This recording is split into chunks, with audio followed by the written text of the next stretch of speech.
Peace and love, family. Peace and love. Happy Wednesday. Happy Wednesday. I know it's almost the end of the night or day. We are winding down for those who have went to work, who has made it home through the traffic. If you like us, we have a lot of traffic. It's just crazy. But anyways, we are here, guys. Listen, we're going to talk about just a few things tonight. One being, where do we go from here? In all of this chaos, where do we go from here? What will our tomorrow look like? What will our tomorrow look like? Guys, as you come in, please hit that like button. Please hit the like button. We are moving up. We are almost at 100 subscribers, guys. I'm really proud of that. We're moving up. That was one of my goals. Then my next goal will be 500. Then after that, 1,000. Because once we get those numbers, guys, then our lives will be a lot more interactive, of course. And we can bring on guests and just different things like that. I can put out more information. Right now, I'm putting out information in the evening times once I'm home, finished doing whatever I'm doing. And but as we grow, I will be able to spend a little bit more time with you guys and putting out more information, debunking some information that's out there for you guys, answering questions, and just a whole lot of stuff just to keep uh, folks informed. We already started our crime show, which it'll probably once it grows get another channel. But right now, I'm just putting everything on this channel till we grow it. And I'm thinking about doing a drama day, so it might be like a drama for your mama Friday, a drop drama Friday, or something like that. And all we talk about on that day is just the drama that's going on. But I don't want to do that a lot. I don't believe in dwelling in a lot of negative, but I know we all like the entertainment of it all, so we'll probably do that. Something like Drop Drama Friday. So, guys, I'm going to play a little something for you guys. It's from my daughter's, one of her records off her soundtrack. I'm going to play that for you guys, and then we're going to get on down to it. We're going to get down to the subject of the day. So, you guys enjoy this tune. Think you'll like it.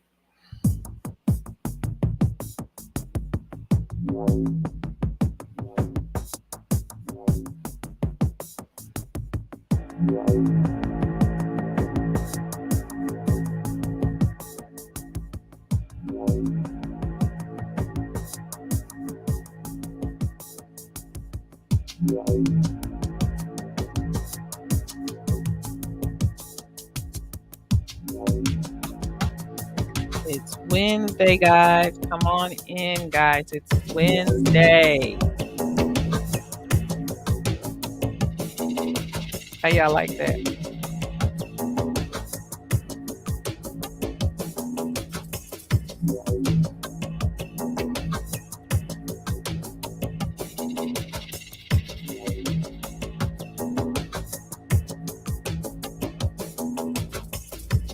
Guys, go on over to her music page and subscribe. It's Anunnaki Chariot. Anunnaki, Annunaki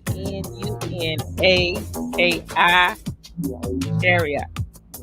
And this one is called Dining at Club Morpheus.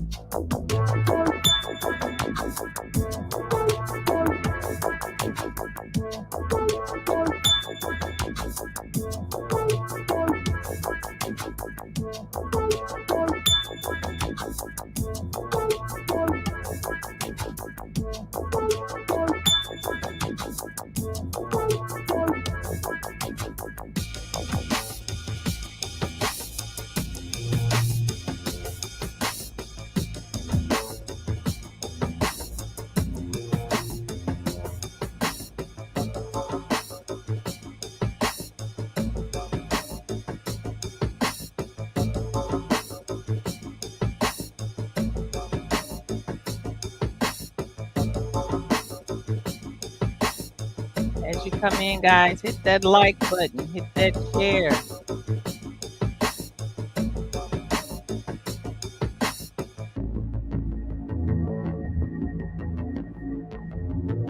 Go on over and subscribe to Anunnaki Chariot.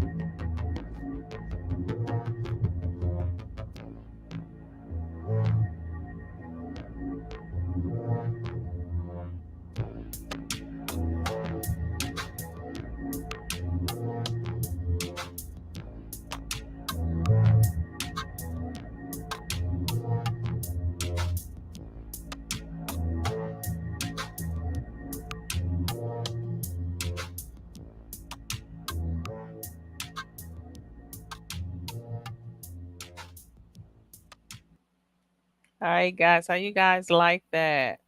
That cool? Now, she's making me a beat for an intro song, so we're just waiting on that. We're going to have a full intro song coming up soon. So, y'all look for that. See what she do. Now, if you guys, any of you may need some beats or something, y'all need to hit her up. See what she can do for you. So, hey guys, hey, welcome to another hot topic. Today we're going to be just kind of freestyling it. There's a few things that I wanted to kind of go over with you guys. It's been so much drama this uh on this internet. It's been crazy. So I just wanted to kind of touch on some of it, talk about it, because it's just been too much. It's just been too much, and we have to get back. And what I don't like, guys, is I don't like the thought of our people being led astray. I don't like the thought of us getting caught in a trap. You know, I say our people, and I talk, when I say our people, I'm talking about Black people. And the reason being is we need a voice. You know, every other race has someone that speaks up for them, and they have a unity that we just do not have. And they have something to connect to, and we have lost our connections, especially here in America. We've lost our connections, and so we're always trying to find those connections. We're always trying to belong. We're always trying to fit in, and by doing so, a lot of us have lost our identity. So we just connect to just a lot of everything. And all of it's not good. Right now, it's debate over: are we Christian? Are we Muslim? Are we Moorish? Are we Hebrew Israelite? Are we Hebrew? Are we Jews? Are we Kemetic? Are we Egyptian? Um, and I tell people all the time, religion is not to be argued; it is to be taught, and it's for us to learn. Um, there is not one religion in this world that man has not put his hand in, which means that there are some um, watering down of every religion that we have, just due to the fact that man has put his hand in it. I hear too many times on this internet people blaming God. Um, we call him God the Father for a reason. He's a father. And as your father and like your mother, uh, we don't tell our children how to do everything. A lot of things they have to learn. Um, we give them directions, we give them a roadmap, and then they have to go and see if it fits. They have to learn those lessons. Like a little kid, when you tell them the stove is hot, don't touch it. The stove is hot, don't touch it. That stove is hot, don't touch it. Then they lay their hand on it and touch it and burn their hand. So we have to understand that God is our Father, and He allows us the free will to make choices um, in our lives. And some of them are to teach us lessons. And sometimes our lessons are to be reflection for other people. So we have to really get out of this thing of blaming God for everything that happens. Has He allowed it? Yes, but there's a reason, a purpose. He does nothing without a purpose, even though some things seem very harsh. And you think, why would a loving God allow me to go through this, or this to happen? There is a purpose. Um, Now, I said all that to say this, guys. No religion is perfect. You're not going to find it. There are going to be flaws. And don't blame the religion on because of bad people. You're going to always find those wolves in sheep clothing. Every doctrine tells you or shows you that there are going to be wolves in sheep clothing. There are going to be people who will profess the word, know the word, and are straight devils. Okay, that's what the devil do. He comes to deceive, right? So we have to understand that we're going to have that. So don't blame because you had a bad experience with people on um, the word of God. It's just the people. People are corrupt. This flesh is weak. The Bible says that God said He hates the flesh because the flesh desires what it desires. It doesn't care about consequences. It desires and wants what it wants. Period. It's almost like when you're craving that chocolate cake and you know you're diabetic and you shouldn't have it, but that body wants that sweet. You want that sugar. And what do? We get the chocolate cake even though we know that there may be consequences, we still eat the cake. So that's the flesh. That's who we are. And part of becoming enlightened is being able to overcome some of those desires of the flesh. Get down, Pluto. Y'all know every time I start talking, here come Pluto. So, guys, we have to learn to get over all of that, and we have to fight through some things. And we have to quit blaming God and quit blaming everybody for everything that happened. Now, some things that happen to us, some people bring on to us, they do. But everything that happened to us is not other people's faults.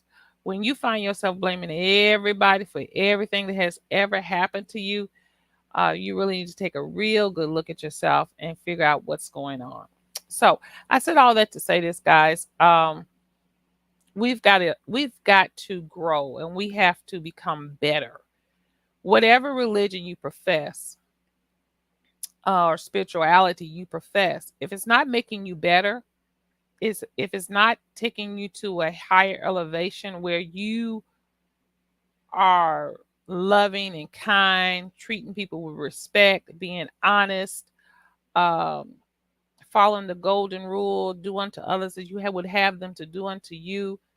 If you're not getting to that higher elevation of thinking, of treating nature like it should be, being mindful of the animals and the plants, if you're not starting to elevate to that point, you might want to think about what you are doing within the religion or spirituality that you so-called follow. Um, I'll get into all that we are God and man is God later. I'm not even going to touch on that tonight because they've taken it to an ignorant level of what it really means. So I'm not even going to get on that. But what I want to do is I want to start off, and I'm going to lead up to something, and we won't be on long tonight, but I'm going to lead up to something. If y'all hear Pluto bark, it's because he's trying to get my attention and I'm paying him no attention, right? So, right now we have a couple of arguments going on the internet. One is, are we from Africa? Are we descendants of Africans, um, or the Asiatic black man, or are we uh, aboriginal to this country. Um, so I want to say this, guys. As Black people, we are all over the world. We are in every corner and crevice of the world. Were there some Black people when slave trade started? Yes, they were here. It wasn't enough to say that we had a big dominance anywhere. That's why you don't really see us in the history books. It was so few that was here uh, in North America. It was more probably in South America, but in North America, it wasn't as prevalent. This was the Native Americans' land, just period. Okay, through history, we were like I said here, but not prevalent like some people are trying to make it say. But we Black people are it's we were we're all over the continent, guys. We're from everywhere, and when they brought us over here, it was a lot of different tribes. So I want to play this clip of 10 tribes that we know were brought here, and then we're gonna go from that 10 tribes that were brought here, and we're gonna talk a little bit about um, who we are, trying to find ourselves, identifying with uh, our leadership, and just things like that, that just kind of reflect on what is being put on this internet and what we're being told. Okay. So let me see which one was just this one. Okay. This is about a little over 15 minutes. It's about 15 minutes long. And I'm going to stop it throughout, but I want you guys to listen to this. This is 10 African tribes that were brought here to America during the slave trade. Um, and I thought this was important for you guys to see.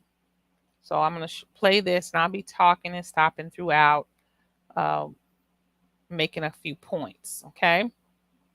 So let's play this, and we'll go from there. To make an accurate list of the most prominent ethnic groups taken in the Atlantic slave trade.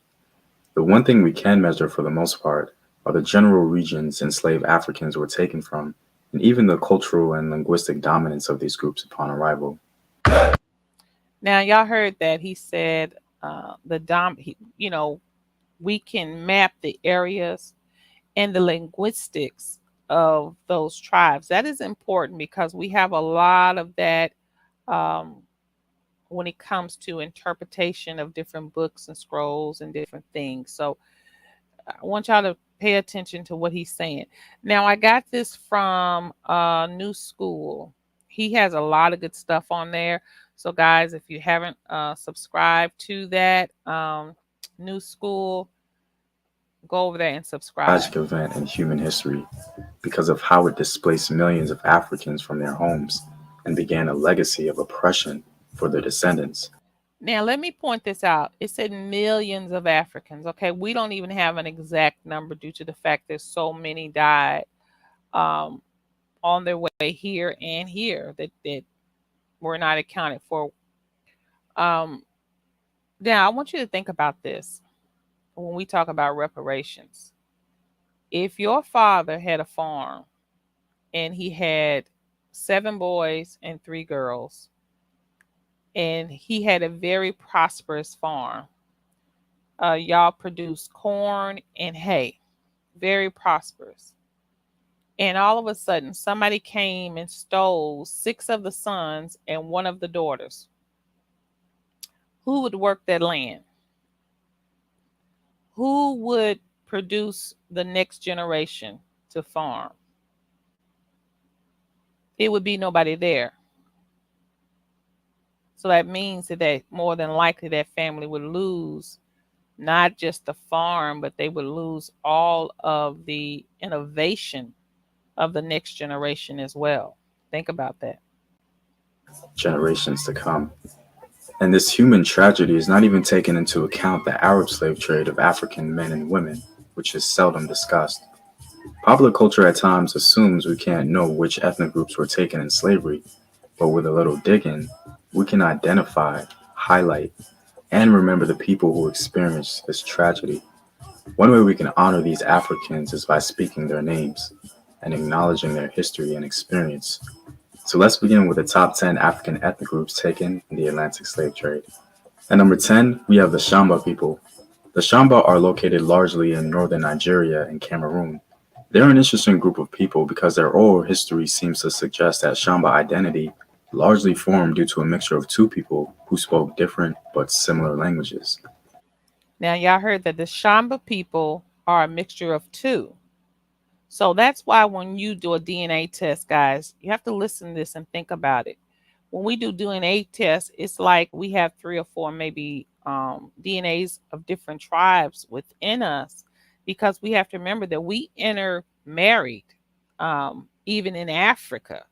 So we intermarried in Africa, and then we came this way, and then of course, you know, we were intertwined with different races. So keep that in mind. The Daka and local speakers migrated and intermingled with each other, forming a strong Shamba identity. They were victims of incessant slave raiding by the Fulani Jihads in the 18th and 19th centuries. It seemed to have gotten so bad that they migrated to the mountains, organized themselves, and retaliated, attacking slave and trading caravans. For number 9, we have the Wolof. The Wolof are located in Senegal, Gambia, and I just have to say this. Isn't she beautiful? Just absolutely gorgeous. Mauritania. The origins of the Wolof are debated, but a general belief is that the Wolof originated further north and Beautiful. began a migration southward into Mauritania and Senegal. The Wolof founded their own kingdoms and even an empire, but warring led to the enslavement of many Wolof populations. A segment of Wolof society contend that their first kingdom and founding father came from the Almoravid Empire and traveled south, bringing Islam to Senegal.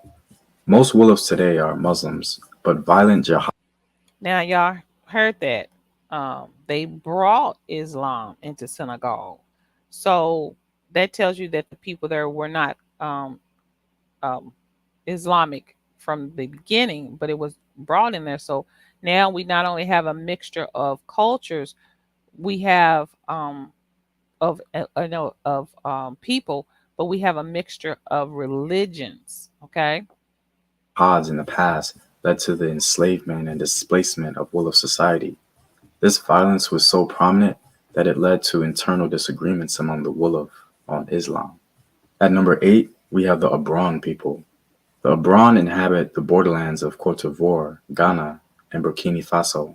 They are part of a larger Akan cultural and linguistic ethnic group. The Akan people themselves are believed to have migrated to the forested regions from a more northeastern region of the Sahel. The Abron have a matrilineal system of descent like all Akan-speaking groups.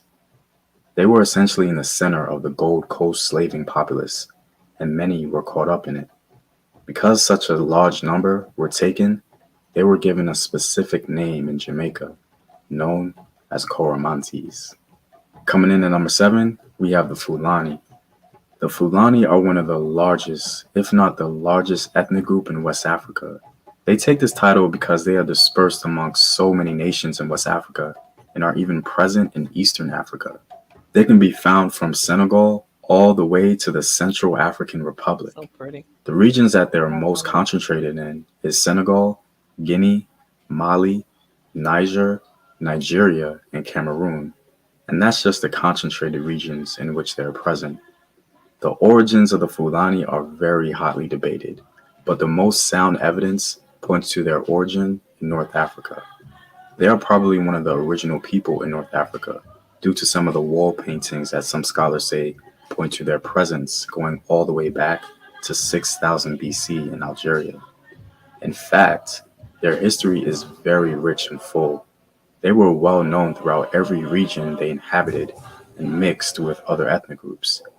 They had vast empires and kingdoms all throughout West Africa. Fulanis converted to Islam very early in their history and were the primary slave raiders in West Africa. The Fulani sold so many African ethnic groups throughout their history due to the jihads and slave raiding missions they initiated. Ironically, even though they were one of the primary slave raiders, they themselves were constantly enslaved. Now, the Fulani, as you hear, were primary slave traders in Africa.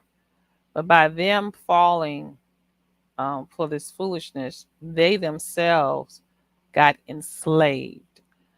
And it didn't turn out that well for them either. We have to remember, guys, that slavery hit all of us. It impacted all of us. That's the slave traders, the slaves, and the slave owners um, in so many different ways, and not always good. Of course, the slaves themselves got the worst part of it, but the effects of slavery devastates everyone it touches. In fact, some of the most popular slaves taken to the New World were Fulani, like Ayuba Diallo, Omar Ibn Said, and Abdul Rahman, all of which were taken to America specifically. Because they're one of the biggest, if not the biggest ethnic group in West Africa, it only makes sense that they got caught up in all the Atlantic slave trade mess. In fact, I myself am a product of this, as my maternal ancestry, according to DNA analysis, is Fulani. For number six, we have the Mande. Now, some of you may think it isn't fair to pick the Mande because the Mande are a collection of ethnic groups all over West Africa that speak the Mande languages. But it's nearly impossible to pick one Mande speaking group out of all of them because there's so many, and they're dispersed throughout so many countries in West Africa. The most dominant Mande group probably has to go to the Malinke, also known as a Mandinka. I guess we'll focus on them because the Mandinka built the greatest and one of the largest empires in West Africa. They influenced other ethnic groups culturally and linguistically, and they raided the coastline of West Africa, intermixing with coastline people. Even some Fulani themselves have Mandinka ancestry. The Mandinka were so prominent and popular that the term Mandingo, which is an English corruption of the word, became a popular reference for strong black men with many attributes. The origins of the Mande are said to be in the Sahara, further north. Archaeological evidence suggests that the Mande groups were the first producers of stone settlement civilizations in West Africa, where they built elaborate fortified structures in Mauritania. Mande culture was the most dominant in West Africa from around 1100 BC all the way to 1600. The Mandinka raided the coastline of West Africa, creating many hybrid kingdoms, all of which got caught up in the Atlantic slave trade. Coming in at number five, we have the Fon people. The Fon people are the largest ethnic group in Benin, found particularly in its southern region. They are also found in southwest Nigeria and Togo. The Fon people historically were a sort of hybrid ethnic group. Oral history of the Fon people speak on the intermarrying between the Aja and the Yoruba, creating a new ethnic group called the Fon. The Now, you see, the font is Aja and Yoruba, a mixture. Guys, this is why it's so hard for us as Americans, Black Americans, to trace our lineage back to Africa because even in Africa, we were diverse. We were, you know, more than just one tribe. A lot of times we were mixed, tribes where we had, come together in marriage and different things because some of our people you have to realize was nomads, so they traveled around depending on the weather, depending on where they had to take their flock. There were all kind of different reasons for us moving and for us also um, mixing in marriage and different things. Fon people created a very popular kingdom in the 17th century called Dahomey, as they were well known for their female warriors, later called the Dahomey Amazons. That's what I'm In talking about. fact, Black Panthers during Malaje were inspired by the Fon female warriors. The Fon people were both victims and also victimized by other ethnic groups in the Atlantic slave trade. They became a significant populace amongst the enslaved peoples of Haiti and Trinidad. The popular Haitian voodoo is a direct descendant from the Fawn people. It became the catalyst used to Haitians win the getting that war work against the too. French in their successful war campaign to gain their freedom. Coming in at number four, we have the Bakongo. The Bakongo people are a Bantu people living along the Atlantic coast of Central Africa. They live primarily in the Republic of Congo, and Angola.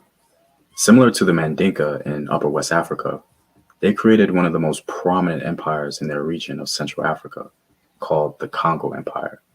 The Bakongo migrated closer to the coast around the 13th century from the northeast and became one of the first Africans below the Sahara to convert to Christianity via trade with the Portuguese. The Bakongo got wrapped up in the Atlantic slave trade largely due to Portuguese intrusion. The Portuguese were literally taking citizens of the Congo Empire and enslaving them illegally. It got so bad that the king of Congo wrote a letter to the Portuguese king.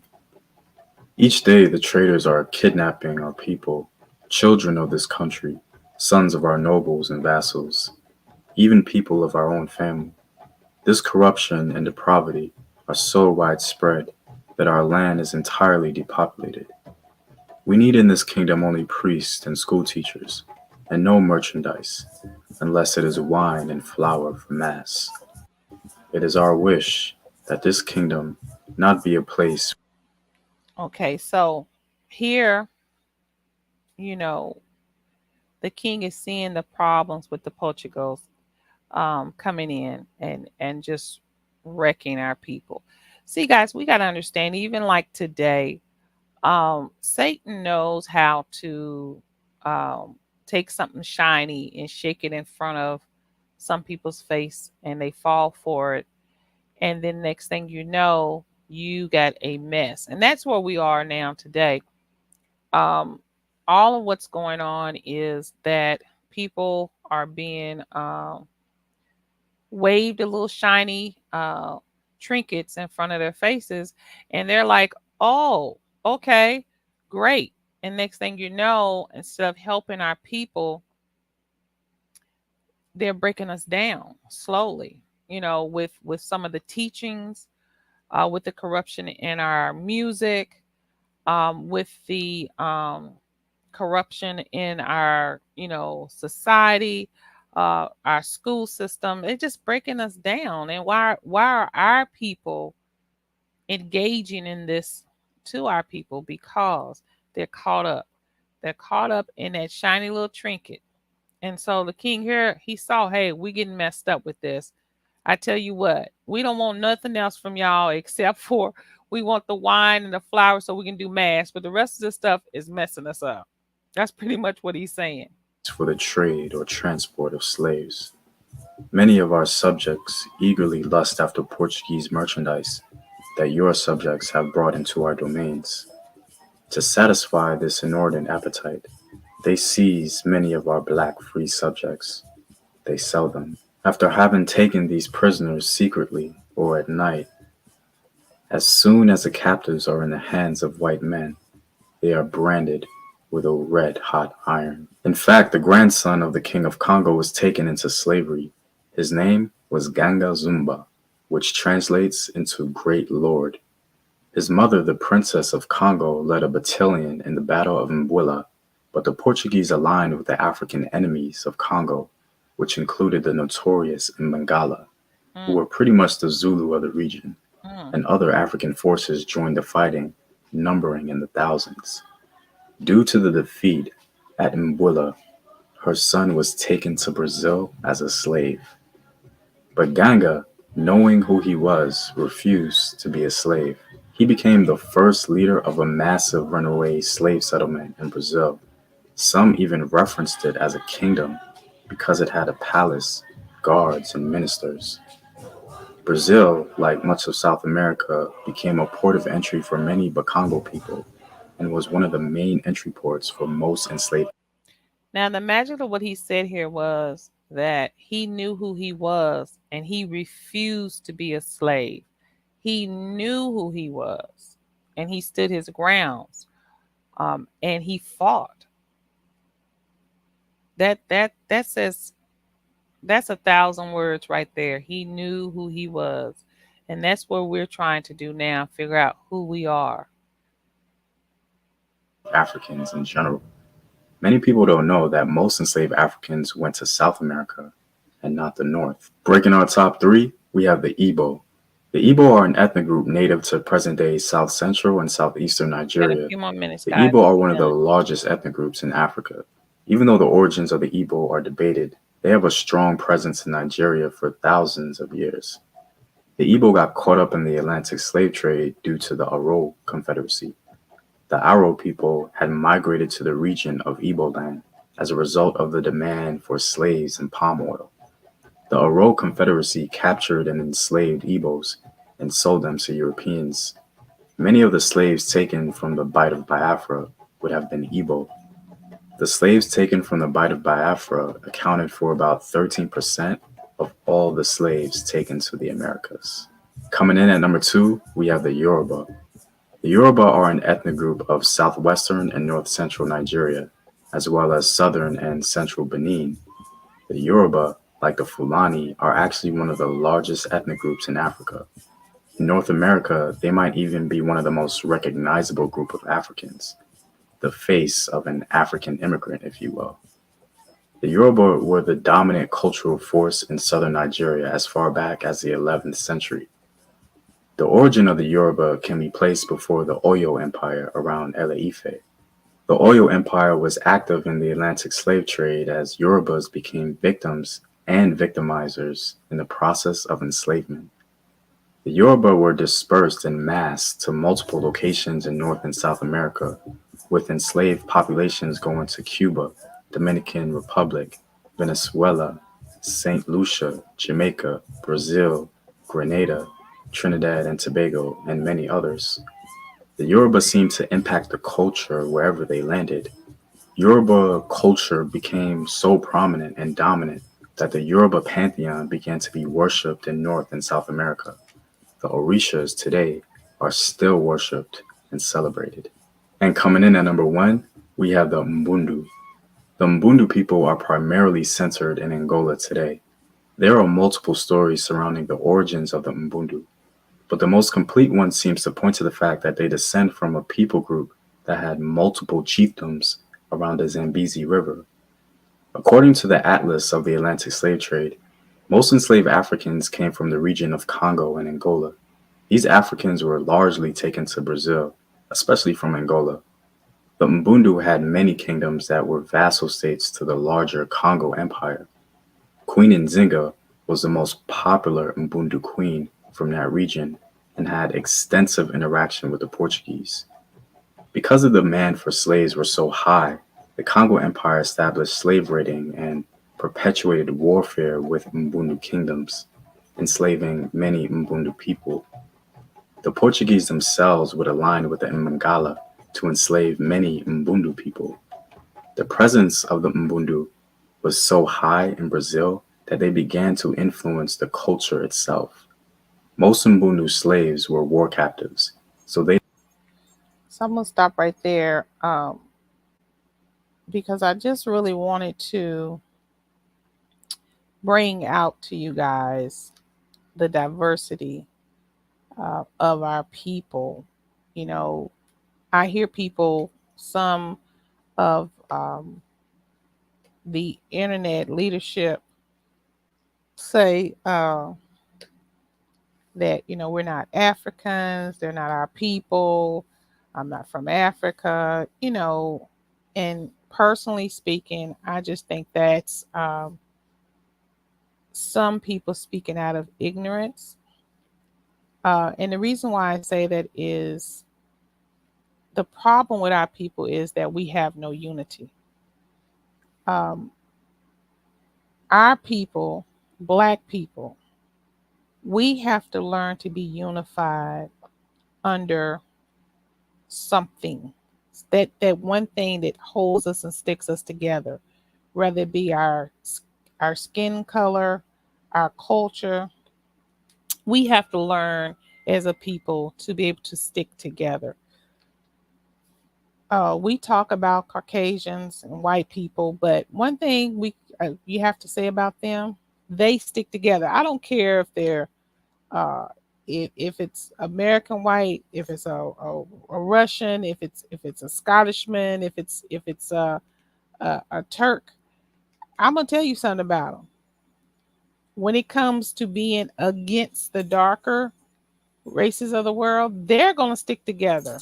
Okay, and they understand that we have not learned to stick together yet. The problem in Africa, and one reason that it happened, was the fact that we were so divided into our tribes and our nations that we didn't know how to come together when they came over and started havoc on our land. If we had have just stuck together as a people, it could have never happened. And today, we're still divided.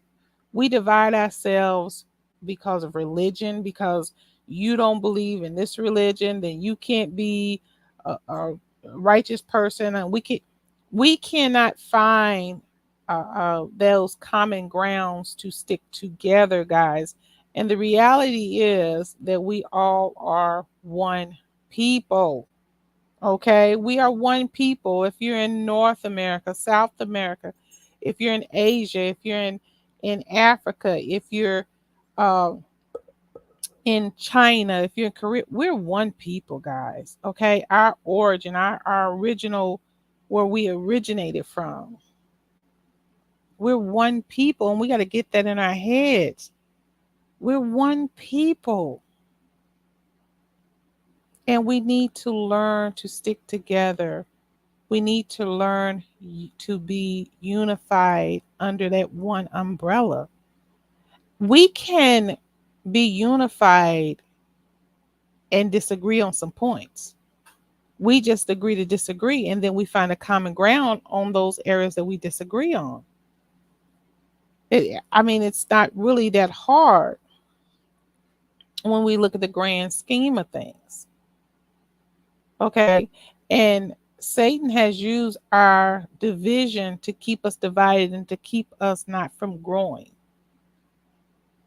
Now, right now we have a lot of division in our so-called conscious community, uh, with our so-called conscious leaders, or whatever you want to call them, that get down, Pluto, that we can't seem to come together. We just can't, for whatever reason. So I want to start by saying this. We went over. I showed the tribes because I wanted to show you just, and that's just a few of the tribes that we know were taken in the Atlantic slave trade. That's just a few, and you see how diverse that was. So when it comes to the argument of are we African, so you got some African somewhere in you. I can bet you that. Okay, I can bet you that. You got some somewhere, but our leaders of old, they did not argue over if we were African. Uh, they didn't argue um, in that sense. They didn't have those kind of arguments.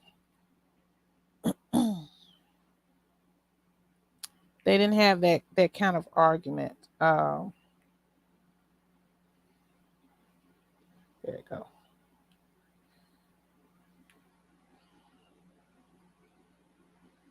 They knew, excuse me, that our fight was bigger than that. So having arguments over uh, if I'm African, if I'm Aboriginal, that wasn't even worth it. We had bigger fish to fry, and we still do today. You know, when we look at Malcolm, Malcolm came from the streets, but Malcolm grew from that. He grew from being Malcolm Little to Malcolm X. And he studied. He studied. Malcolm studied words and the root words. And so that's why Malcolm was such a masterful debater, because he understood words. But Malcolm also understood the condition our people were in at that time.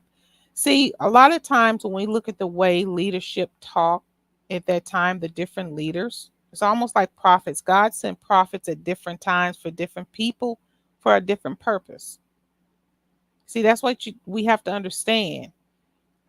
He sent prophets at a different time to a different people for a different purpose. I want y'all to get that. It's the same with our so-called leaders. He sent them at that time, and they were that type of leader for the time. We have to remember when Malcolm came along, it was coming out of that time period where Black people were afraid. We were afraid to go out at night. We were afraid to be to drive at night. We were afraid to go into certain places. We couldn't go into certain places. So Malcolm brought that strength and that pride back into the Black man, that you are a man and you can stand up and fight. That's why he was so strong with his speeches. He had to be, to bring the Black man out of that closet and out of that fear, where he would stand up as a man again. But not only that, what people don't understand about the Nation of Islam is the Nation of Islam had to bring discipline, because they had to bring discipline to an undisciplined people. You have to remember, we had came out of slavery. We didn't know who we were. We didn't know what we were going to do, what we were doing, and how we were going to do it. And a lot of us had taken on the attributes of our slave masters.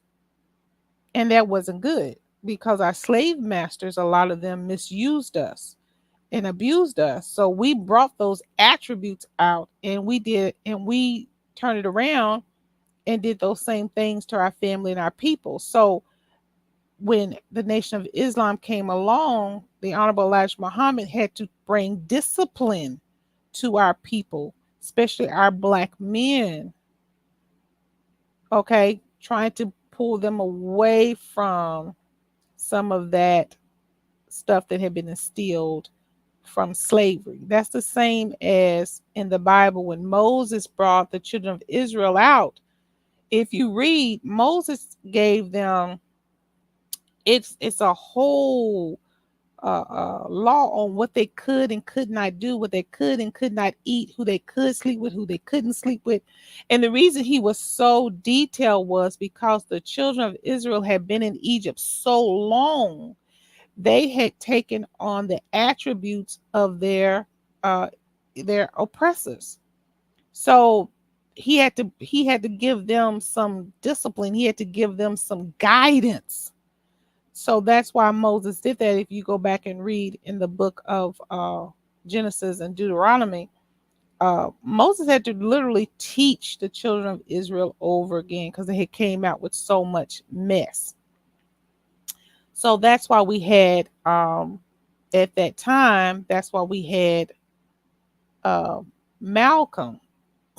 Malcolm. Now, I ain't want him. I ain't want her either.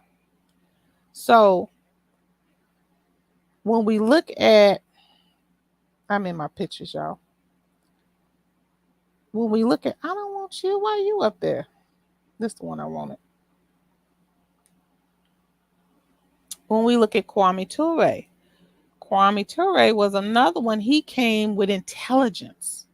But Kwame Ture also came with trying to teach us about our African heritage and who we were. Now, he came at a time when Black people were really getting back into college, trying to learn. So he came with that intelligence. you know, of who we are as a people, and he came strong too. He wasn't as bold, I would say. Well, I don't say bold, but he wasn't maybe as militant as Malcolm. But Kwame Ture wasn't no joke either. So um, there will always be uh, people sent at a time for the times. Okay, they will be sent for the times. Now we also have uh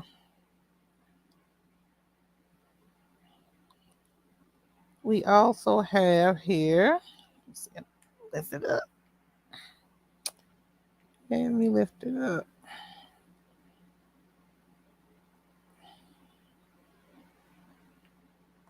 Let me slide it over. It's in my way. I ain't tell you do that. Noble Drew Ali. Now, when we look at Noble Drew Ali, he also came at a time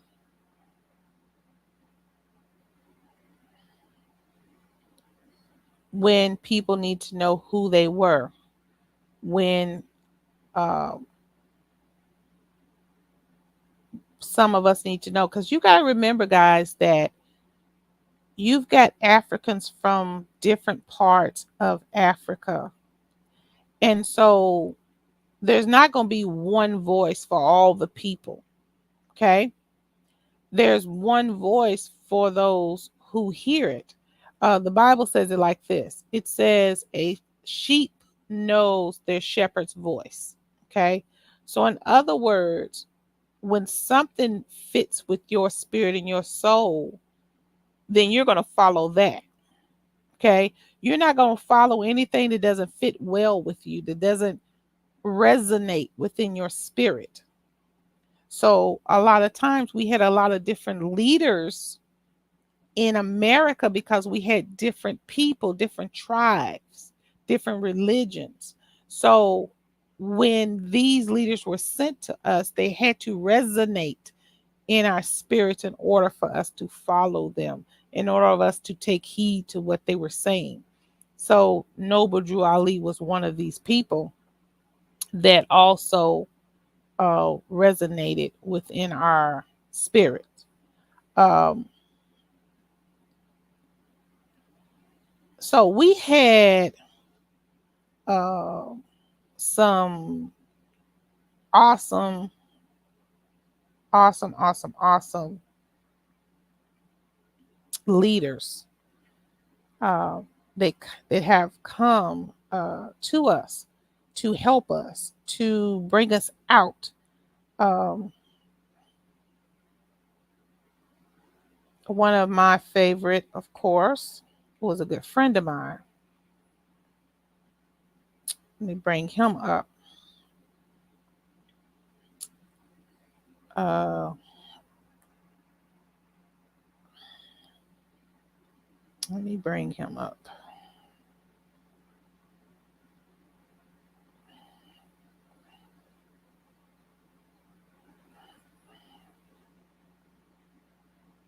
All right.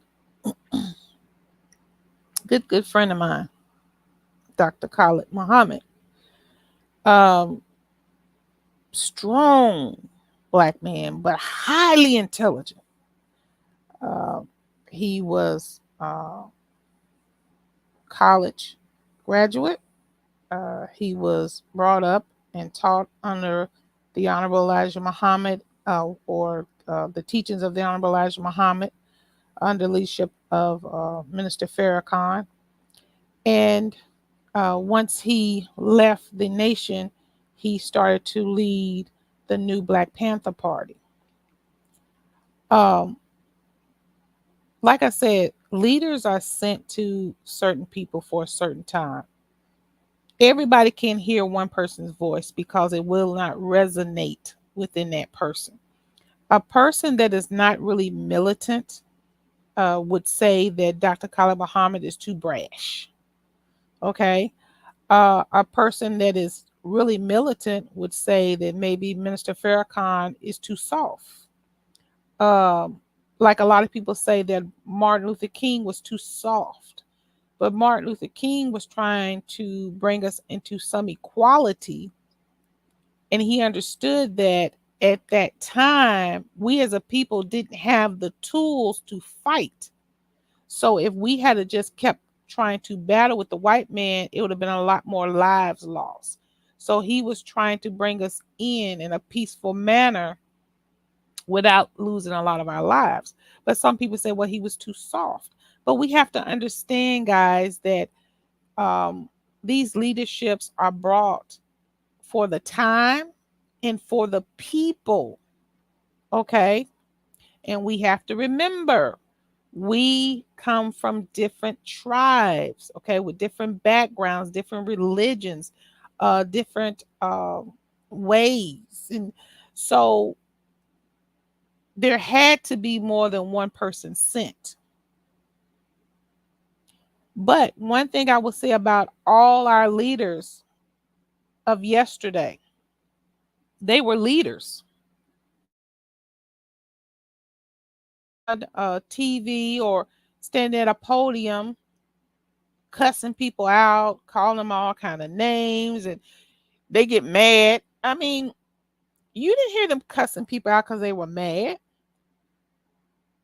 calling them all kind of names and so on. So they didn't do that in public. Now they may have said some things behind the scenes, but they would have never put that uh, uh, uh, division and that garbage out before the people because they were real leaders. They were real men that had our people's heart. They wanted the right thing for our people. And even though each of these men may have a different way of going about it, a different belief in how to get our freedom and our equality, they all were trying to get us there. They were all trying to get us to a higher form of understanding and knowledge and wisdom. But what we have today on this internet is ridiculous. I mean, it is gutter.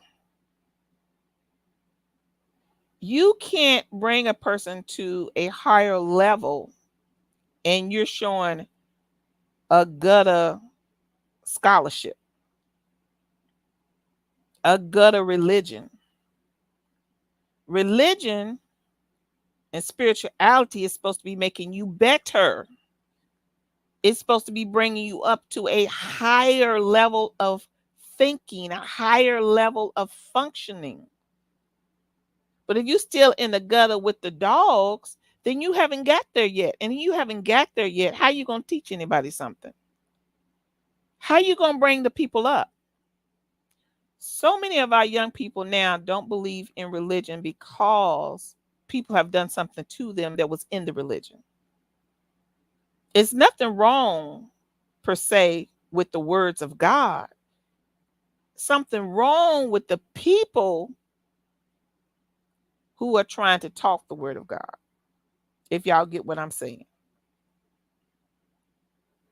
We have to understand that Satan dresses himself up too. But Satan always tells on himself.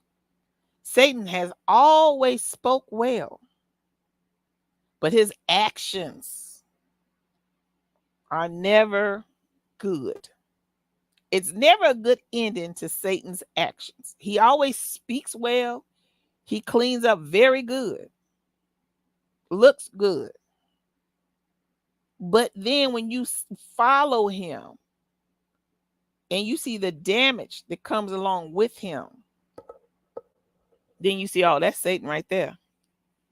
Yeah, that's him. That one right there in that three-piece suit. Yeah, uh-huh.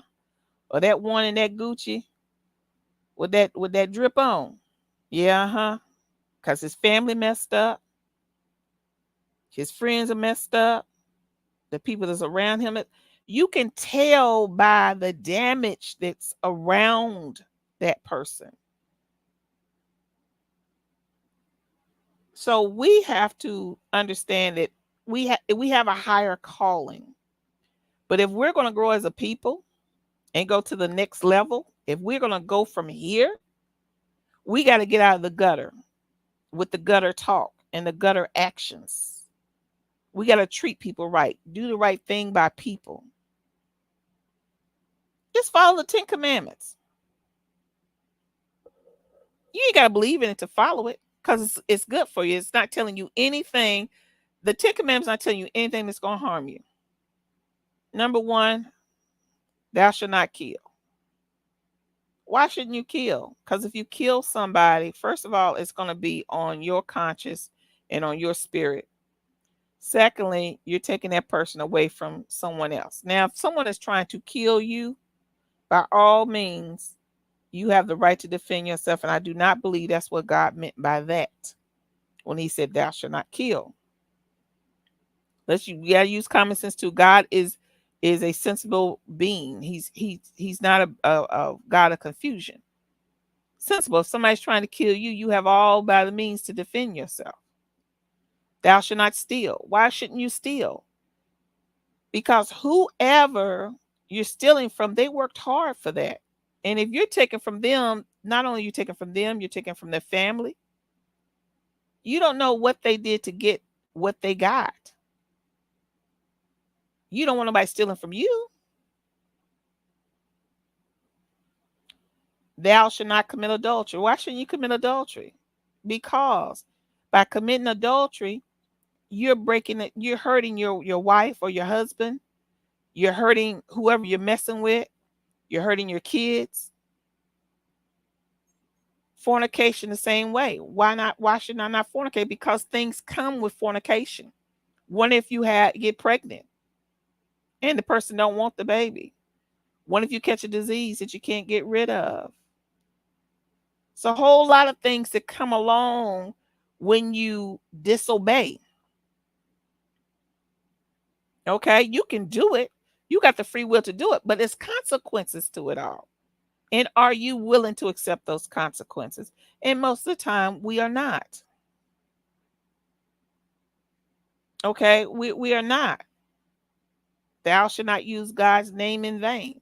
Well, that's what they do every day when they say, I'm God, I'm a God, I'm a God. You didn't create this world. You didn't create this universe. That's just like you walking up to the Tesla dealership and saying, I created Tesla. I'm the owner. What they going to say to you? They're going to tell you, if you don't get your behind, we're going to call the police. You can't just take ownership of something that you had nothing to do with. You talking about you God. You didn't create yourself. Come on. I mean, guys, let's think today. Don't covet thy neighbor's house. Why shouldn't you do that? Because when you covet something, when you get obsessed with somebody else's success and that jealousy kick in, jealousy is a evil joker. Then you start talking about people, you start lying on people, you start hating. A whole lot of stuff come with that jealousy. So if we could just get to that higher level, we'd be a lot better off as just people in general. So if you can't even just do the basics of that, how are you enlightened? How are you calling yourself a leader?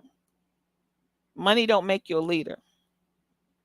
Flashy cars, they don't make you a leader. Knowing a few books don't make you a leader.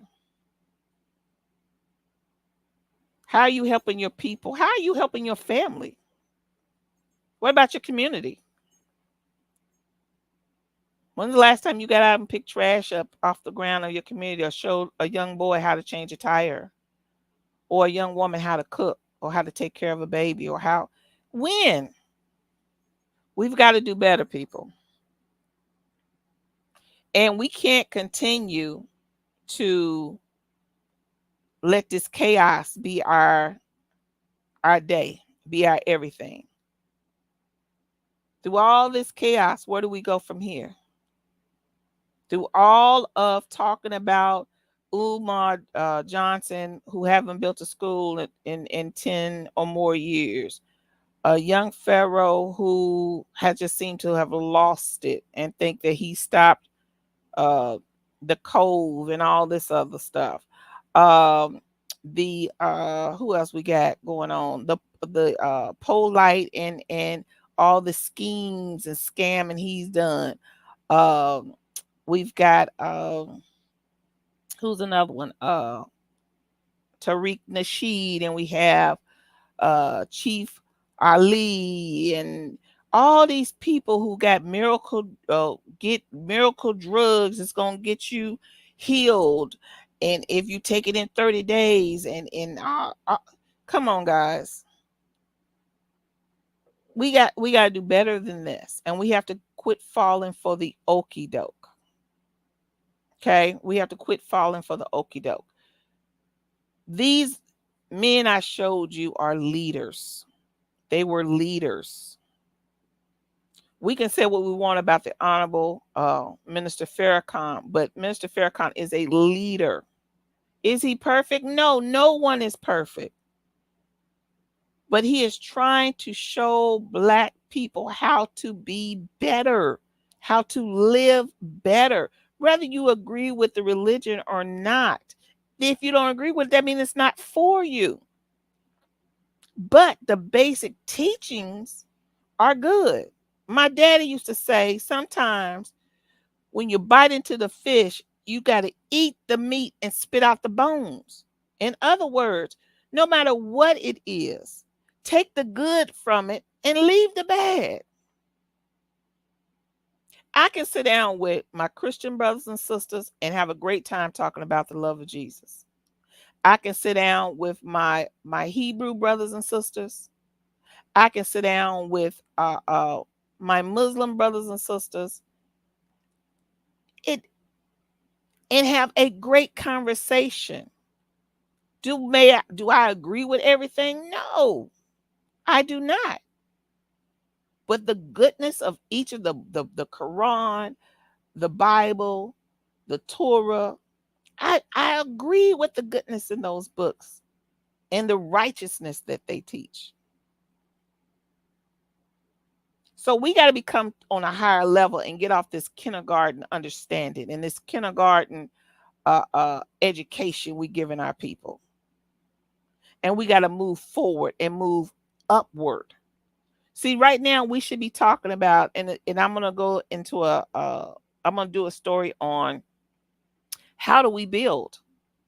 One thing the Honorable Elijah Muhammad used to say that we need a land of our own. Uh, you know, we do need a land of our own.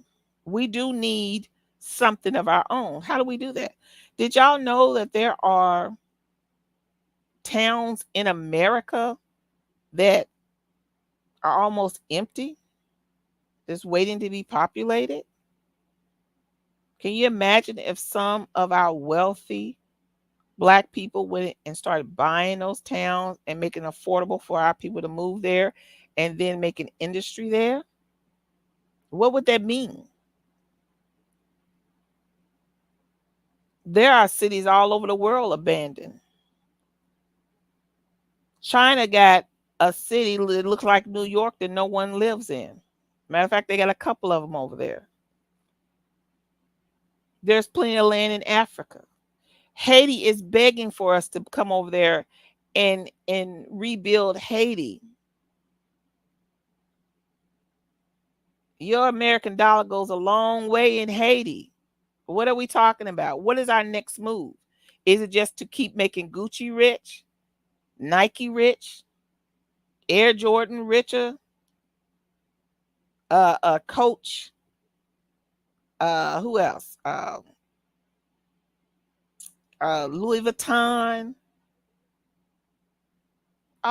Is that our goal? Do you know the house you live in that you paid $350,000? Do you know what you could do in Haiti with that $350,000? You could have a little village. So where do we go from here, guys? That's the question. Where do we go from here?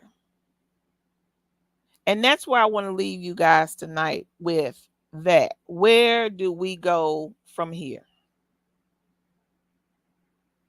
With all this chaos that's going on the internet, do we continue to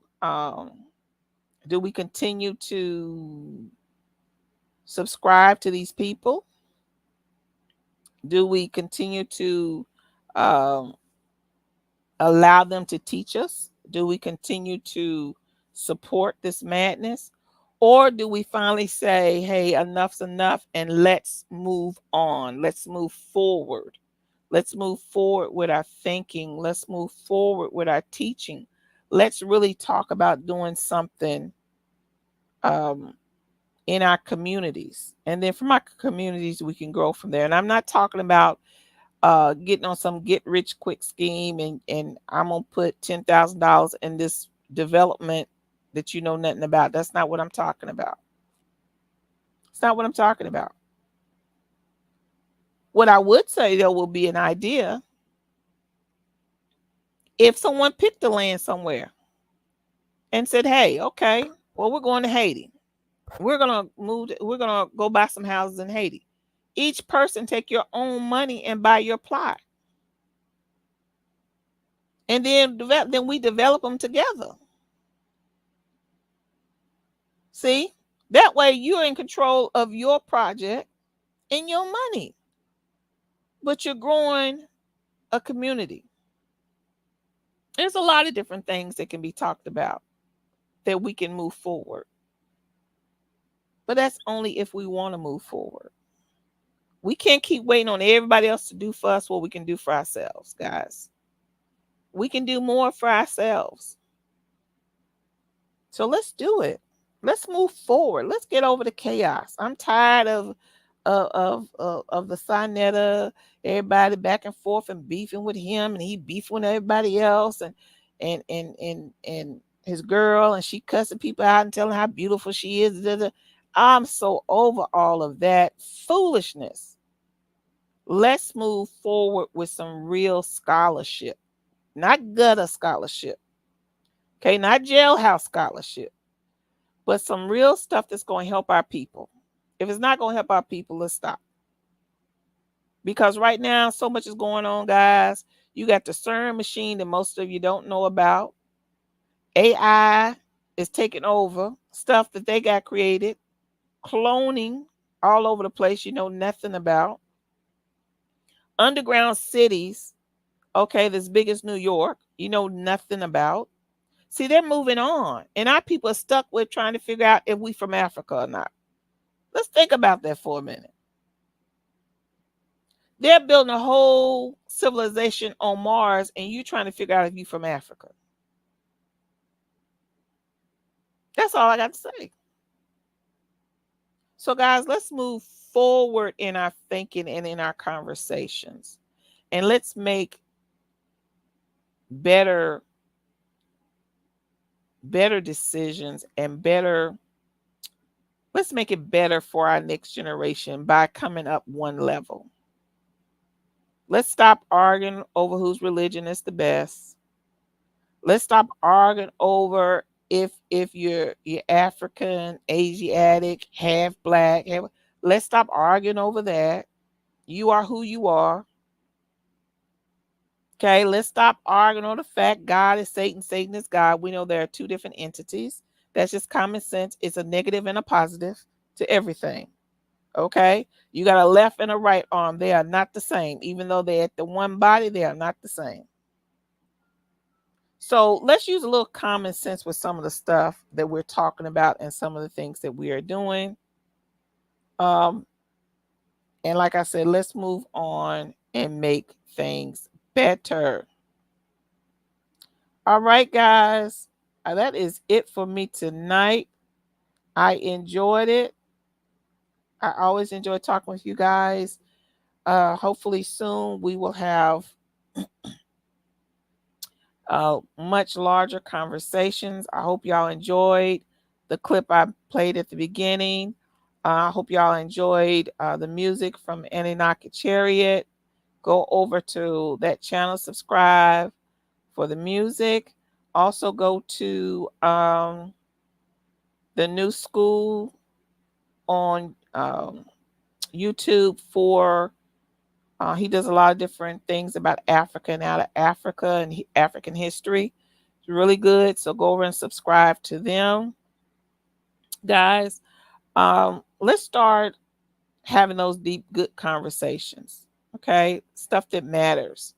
I'm probably going to put up in the next couple of days some latest stuff on what's happening with the real estate market. Someone had asked a question, and I didn't see it when I was on Sister Neo X channel about investing in properties now. So I want to answer that. So I'm going to try to answer that in my next video when I'm talking about housing. Okay. Hey guys, all of my information is at my about page. If you have any questions for me, if you have something you want to talk about, feel free to hit me up. You can always drop stuff in the comments. I usually check my comments and I will answer you back, guys. Guys, just remember that, you know, we're all striving to be better. None of us are perfect, but we can give our best. So always try to give your best. Be honest. Be truthful. Be loving. And we'll get to wherever it is we're trying to go. All right, guys. I really, really enjoyed it. I'm going to end this with another song from Anunnaki.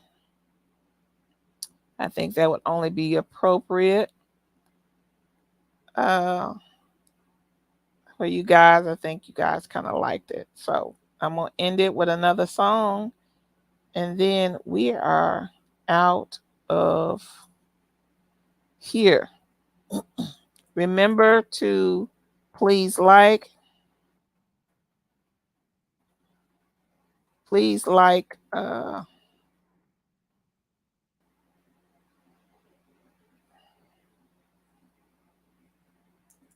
and please share the videos. And just go back and look at some of my old videos. I got some good stuff up there, guys. And, you know, share it on your Facebook, on your Instagram. It's something that maybe somebody needs to know something or something they need to hear. So just share it, you know. Be helping out somebody. So I'm looking at which one I want to share with you guys. So she's got some good ones up here. It was one I saw that I really liked. Where is it at? It was called Black Friday, I think. Let's see if I can find it. She's got some really good songs up here. If I can't find it, we'll just play. Oh, I know what I'm doing. I'm in the wrong section. We're going to play it. Where it go? It's called Black Friday. I don't know where it's at. Chad, she got one called Black Licorice. She got some stuff up here, y'all. Where'd it go? Why is it when you looking for something? Have you noticed you can't find it? If I wasn't looking for it to be right in my face, I just listened to it. Oh, here you go. All right, guys. I love y'all.